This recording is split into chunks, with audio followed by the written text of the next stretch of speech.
15절 이렇게 시작하죠. 그런즉 너희가 어떻게 행할지를 자세히 주의하여 지혜 없는 자 같이 하지 말고 오직 지혜 있는 자 같이 하여 세월을 아끼라. 때가 악하니라. 그러므로 어리석은 자가 되지 말고 오직 주의 뜻이 무엇인가 이해하라.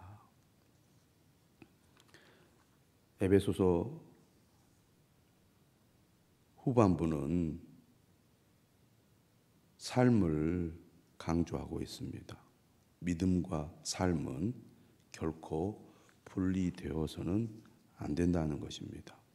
진실한 믿음은 삶으로 드러나게 되고 또 믿음의 삶은 믿음을 더욱 강화시켜 준다는 것이죠.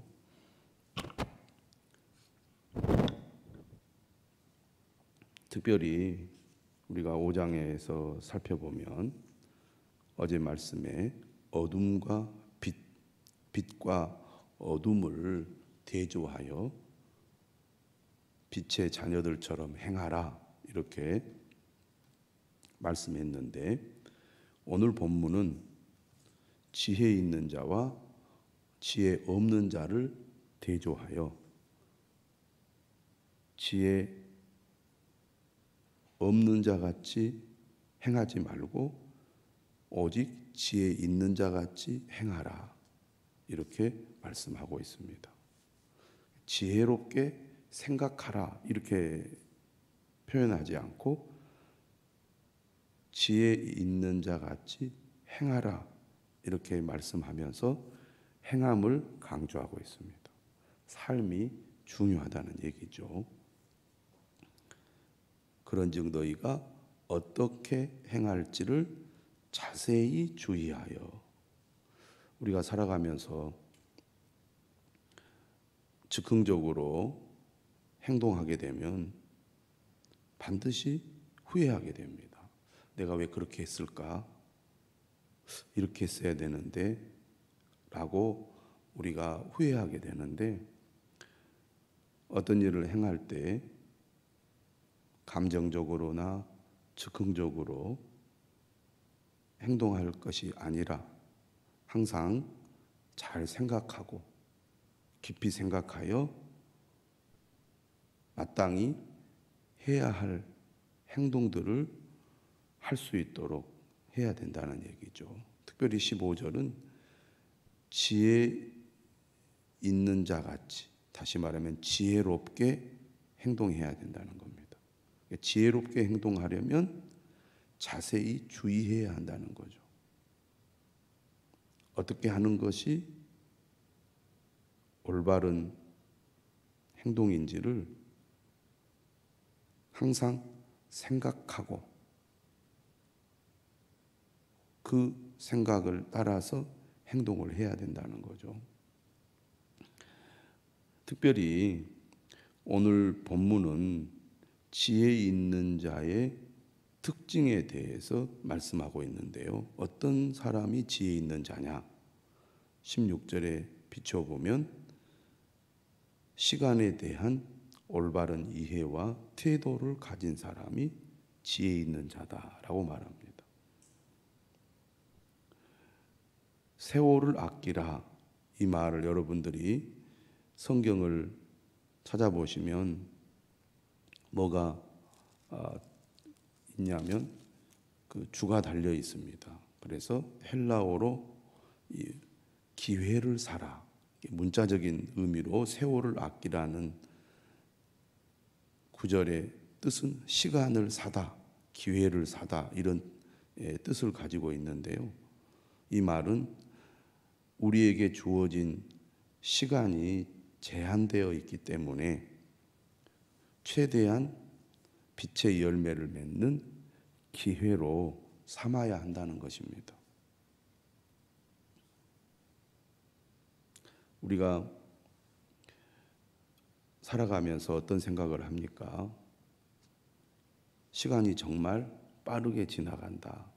그런 생각을 많이 하게 됩니다.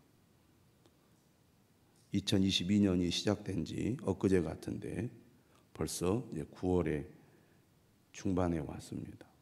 9월쯤 오면 이제 금년이 다 가는구나 이런 생각이 듭니다. 얼마나 한 해가 빨리 가는지 모릅니다. 시간이 그만큼 빨리 가는 거죠. 그러면서도 우리는 또 한편으로 어떤 생각을 합니까? 지루한 시간을 보내는 것을 고통스러워하죠. 어떤 경우에는 우리가 살아가면서 너무 지루하다 이런 생각도 합니다. 그렇기 때문에 지루함을 달래기 위해서 뭔가 지루함을 잊어버리기 위한 어떤 취미 활동을 통해서 시간을 빨리 즐겁게 이렇게 보내려고 하죠. 그런 이중성이 또 우리에게 있습니다. 시간이 빨리 간다, 세월이 빠르다 이렇게 말하면서도 지루한 때를 보내면 그 지루함을 달래기 위하여 무엇인가 그 지루함을 잊으려고 어떤 취미 활동을 통해서 시간을 우리가 사용해 버리는 경우가 참 많죠.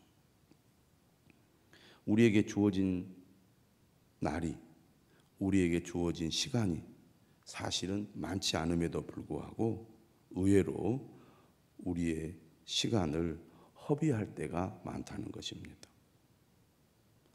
오늘 16절은 뭐라고 말하느냐?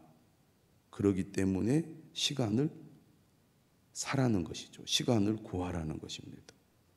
시간을 낭비하지 말라는 거죠. 진정으로 지혜 있는 사람은 시간을 바르게 잘 사용한다는 것입니다. 특별히 16절에 세월을 아끼라고 하는 이유에 대해서 이렇게 얘기합니다. 때가 악하니라. 다시 말하면 성도들이 살아가는 때가 악하기 때문에 세월을 아끼라고 말하고 있습니다.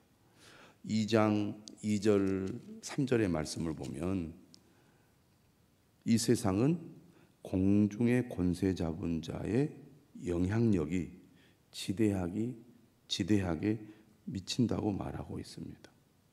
그래서 이 공중의 권세 잡은 자의 영향력 아래 있는 불순종의 아들들은 방탕에 방임하며 늘 욕심에 붙들려 살게 된다는 것이죠. 그러므로 헛된 것에 마음을 빼앗기고 시간을 낭비하는 사람이 되지 않기 위하여 우리에게 주어진 시간을 빛의 열매를 맺는 기회로 삼아야 한다는 것입니다. 그렇기 때문에 오늘 17절은 말합니다. 그러므로 어리석은 자가 되지 말고 오직 주의 뜻이 무엇인가 이해하라.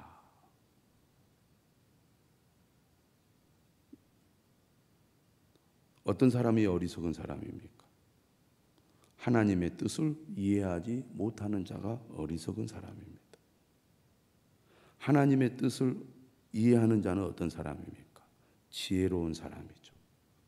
어리석은 자는 하나님의 뜻이 무엇인지 깨닫지 못하고 시간을 낭비하는 사람이라고 한다면, 지혜로운 자는 하나님의 뜻을 이해하고 깨달아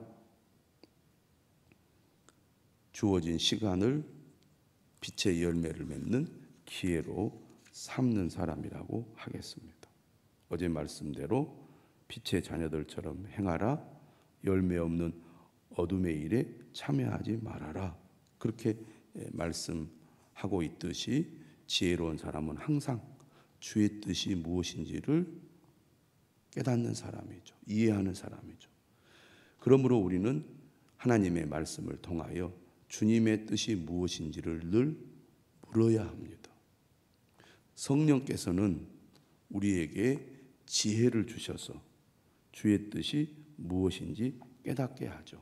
우리가 에베소서에 보면 사도 바울의 기도가 나오지 않습니까? 사도 바울의 기도를 보면 1장 17절에 우리 주 예수 그리스도의 하나님 영광의 아버지께서 지혜와 계시의 영을 너희에게 주사 하나님을 알게 하시고 라고 되어 있습니다. 우리에게 지혜를 주시는 분은 누굽니까? 하나님이시죠. 이 지혜는 누구와 관련되어 있습니까? 성령과 관련되어 있습니다. 하나님의 말씀을 알수록 또 그 말씀을 의지하여 기도하고 또 그 말씀을 따라 순종하는 삶을 통하여 우리는 지혜를 얻게 됩니다. 우리 안에 계신 성령께서 우리에게 지혜를 주셔서 하나님의 뜻을 분별하고 하나님의 뜻이 무엇인지를 이해하도록 돕는다는 것입니다. 그러므로 우리에게 주어진 이 짧은 시간들을 아무렇게나 방탕하게 불순종의 자녀들처럼 욕심을 따라 살아가서는 안 되겠습니다. 항상 주님의 뜻이 무엇인지 물어야 된다는 거죠. 18절은 세 번째 대조를 합니다. 어제 말씀에 빛과 어둠을 대조하고 또 15절 이하에서 지혜 있는 자와 지혜 없는 자를 대조한 것처럼 세 번째는 술 취한 것과 성령 충만함을 대조하고 있습니다. 어리석은 삶은 술 취한 삶이고 지혜로운 삶은 성령 충만한 삶이라고 하겠습니다. 술 취하지 말라. 이는 방탕한 것이니 오직 성령으로 충만함을 받으라.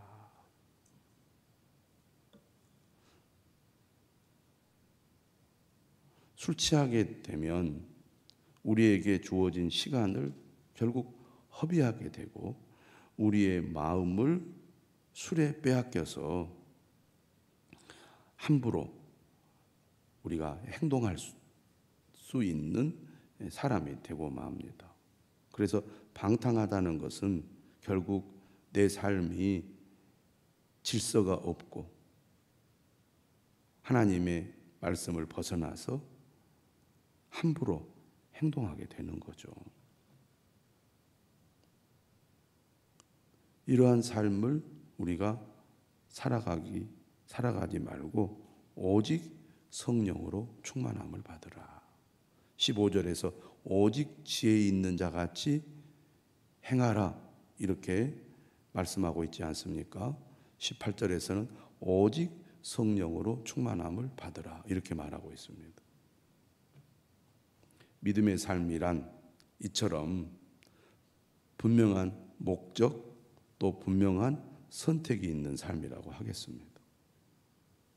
성령으로 충만함을 받으라는 말은 우리 안에 계신 성령님, 예수 그리스도를 믿는 성령님의 지배를 받으라는 것입니다. 우리가 술에 취하면 술의 지배를 받죠. 술의 지배를 받으면 술에 이끌려서 행동을 하게 됩니다. 술에 이끌려서 말하게 되죠. 술 취하기 전과 술 취한 이후의 행동은 완전히 달라지는 경우가 많습니다. 마찬가지로 성령의 충만함을 받는다는 것은 성령님의 완전한 지배를 받는다는 것입니다. 성령은 우리에게 지혜를 주죠. 하나님의 뜻이 무엇인지 이해하게 합니다. 성령은 또한 우리가 하나님의 말씀을 따라 살아가도록 힘을 주죠. 그러므로 우리가 믿음으로 산다는 것은 내 힘으로 사는 것이 아니라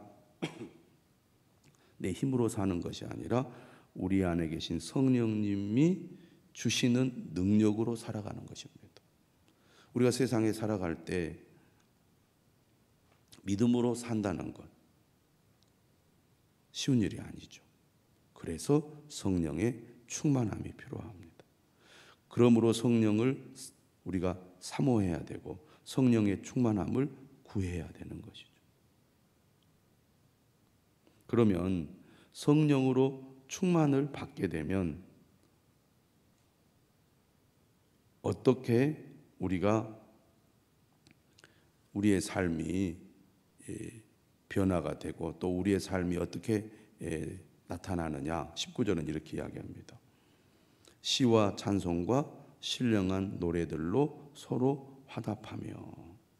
성령 충만한 사람, 성령 충만한 사람의 특징이죠. 시와 찬송과 신령한 노래들로 서로 화답하며. 이것은 믿음의 사람들이 교회 공동체로 모여서 하나님을 예배하고 하나님을 찬양하는 것을 가리킵니다. 서로 화답하다는 것은 앞에서 인도자가 찬양을 하면 그 찬양을 받아서 회중들이 그 찬양에 동참하는 것을 말합니다. 오늘날에도 우리가 예배를 드리면 앞에서 사회자가 찬양을 인도하고 함께 찬양을 부릅니다. 그런데 간혹 우리의 예배가 어떤 예배가 되기 쉽습니까? 구경하는 예배가 되기 쉽습니다. 앞에서 이제 마이크를 사용하여 찬양을 부르고 또 악기를 사용하여 이제 음악이 나오기 때문에 예배에 참여하는 성도가 적극적으로 예배에 참여하지 않고 그저 자리만 채우면서 가만히 입만 뻥긋뻥긋해도 예배를 열심히 드린 것처럼 보이죠. 그런데 성령 충만한 사람은 하나님을 예배하는 태도나 자세가 다르다는 것입니다. 하나님은 우리가 마음을 다하고 힘을 다하여 하나님을 예배하기를 원하십니다. 그러므로 우리가 예배의 자리로 나오는 것도 적극적이어야 하지만 예배에 참여하는 우리의 자세도 적극적이어야 합니다. 힘을 다하여 찬송하고 힘을 다하여 노래해야 한다는 겁니다. 공동체 예배에 성도들이 적극적으로 참여해야 할 뿐만 아니라 예배에 참여하는 모든 성도들이 힘을 다하여 찬양하는 진정한 예배를 하나님이 기뻐하시는데, 그러한 예배는 바로 성령 충만한 사람의 특징이고 성령 충만한 교회의 특징이라는 것입니다.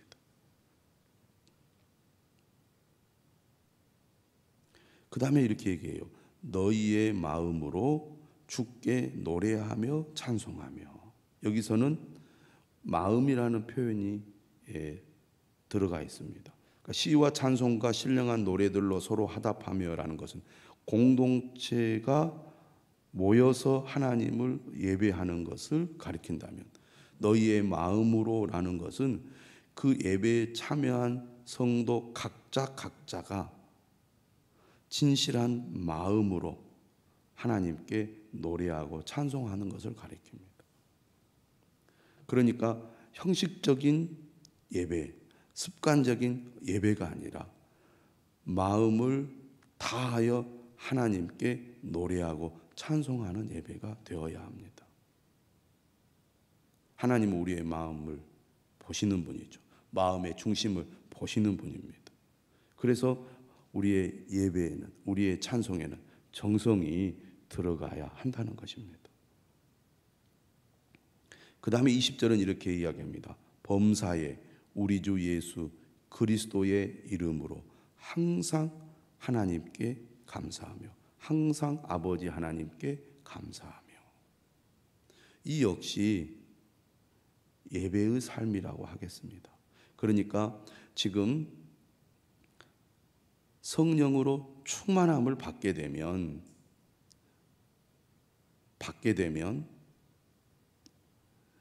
무엇이 변화가 됩니까?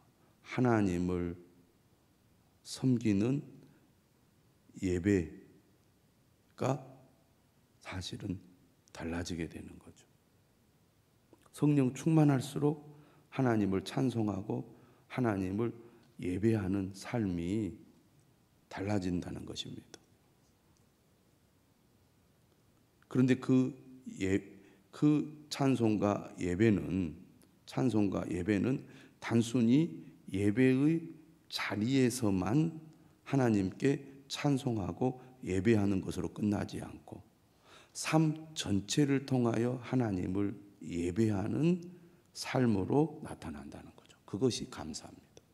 교회 와서는 열심히 찬송하고 하나님을 노래하는데 삶 속에서는 하나님께 예배하는 삶이 없다면 그것은 어떻게 보면 무엇인가 잘못된 것이죠. 지금 에베소서 후반부는 무엇을 강조합니까? 삶을 강조하잖아. 삶을 강조합니다. 진정한 믿음은 삶으로 나타나는데 그 삶의 첫 번째가 뭐예요? 예배죠. 예배가 달라진다는 것입니다. 하나님을 진정으로 예배한다는 거죠. 이 예배는 첫째는 공동체로 모여서 하나님께 드리는 예배의 삶이 달라지는 것이고, 그리고 각자가 정말 마음에서 우러나와 진실한 마음으로 하나님을 찬송하고 예배하게 된다는 거죠. 그런데 이러한 하나님을 찬송하고 하나님을 예배하는 삶이 단순히 교회 안에서만, 그리고 하나님께 드리는 예배의 그 순간에만 하나님을 찬송하는 것이 아니라 삶의 모든 영역에서 하나님을 찬송하고 예배하는 삶을 살아가는 것이 성령 충만함을 받은 성도의 특징이라는 것이죠. 가정에서도 감사하고 일터에서도 감사하고 우리가 살아가는 삶의 일상 속에서 하나님을 경배하는 것, 이것이 감사라고 하겠습니다. 그래서 범사의 모든 일에 우리 주 예수 그리스도의 이름으로 항상 아버지 하나님께 감사한다는 것입니다. 빌립보서도 항상 감사를 강조하고 있었고, 우리가 데살로니가 전서에서도 항상 감사에 대한 말씀을 들었습니다. 이것이 구원받은 성도의 삶의 특징인 거죠. 여러분, 우리가 하나님 앞에 감사할 제목이 얼마나 많습니까? 감사할 제목을 찾아보면 하나님께 감사할 것들이 너무너무나 많습니다. 그래서 우리가 범사에 감사하는 삶을 실천하면서 그 감사의 삶을 우리가 가지고 하나님 앞에 나와 예배를 드릴 때 그 예배가 하나님이 기뻐 받으시는 영광스러운 예배가 됩니다. 또 우리가 이렇게 찬송과 감사의 마음을 가지고 하나님 앞에 나아갈 때 우리에게 주어진 시간들을 허비하지 않고 하나님의 뜻을 따라 살아가는 사람이 될 수가 있습니다.